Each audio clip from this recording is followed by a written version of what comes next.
Hujambo na karibu, ni matumaini yangu kwamba buheri wa afya na Mola ameweza kukuridhia mahala popote ulipo. Karibu tena niweze kukupasha na kukutaarifu habari zetu za kina na tendeti njina siku zote.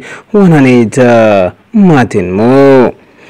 Taarifa ambazo zinatokota, taarifa ambazo zimeweza kugonga vichwa vya habari siku ya leo ni kwamba walimu wa sekondari msingi kutoka kaunti ya Meru, walimu wa sekondari msingi wa kutoka kaunti ya Meru wajitosa ugani na biasi kuweza kulalama na kutoa wito na kilio chao kwa serikali kuweza kuajiri walimu takriban 20,000 ambao wamekuwa wakidumu kwa kandarasi ya mwaka mmoja kuweza kupewa kandarasi ya kudumu ama kuweza kupewa mkataba wa kudumu.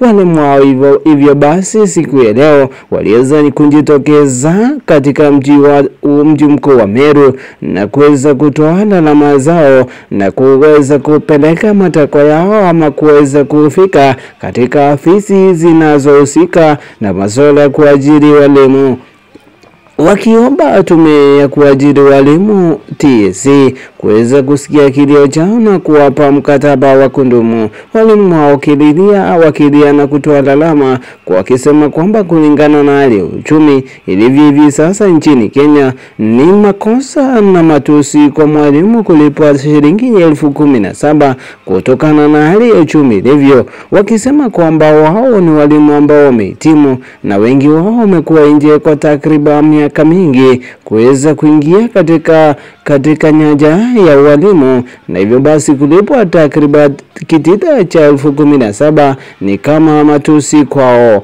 Walimu hawa basi leo wakisema ndio koko unalika maua, na wakisema kwamba iwapo serikali itakuwa inawapa mkataba wa kudumu basi wao watakuwa wanarejelea kwa mgomo ifikapo tarehe 5 ambapo shule zitakuwa zinafunguliwa. Basi wao wamekataa bandani katani kurudi shuleni. Taarifa ambazo kwa basi msikilizaji, mtazamaji wangu, tunaendelea kuzifuatia, na basi hebu tazama uone mambo yalivyokuwa katika eneo hili la kaunti ya Meru, ambapo mwanaripota wetu alikuwa ngangari kutuletea taarifa hizi.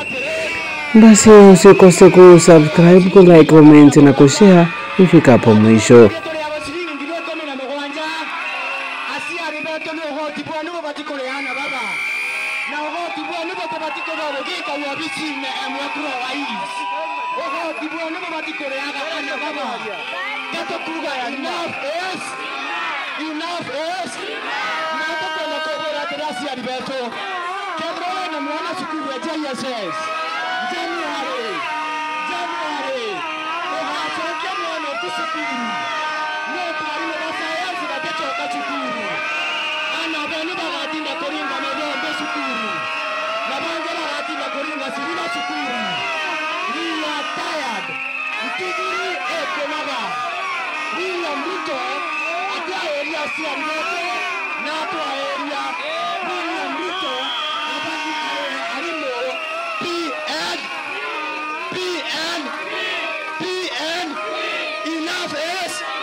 Kigali okandya mutu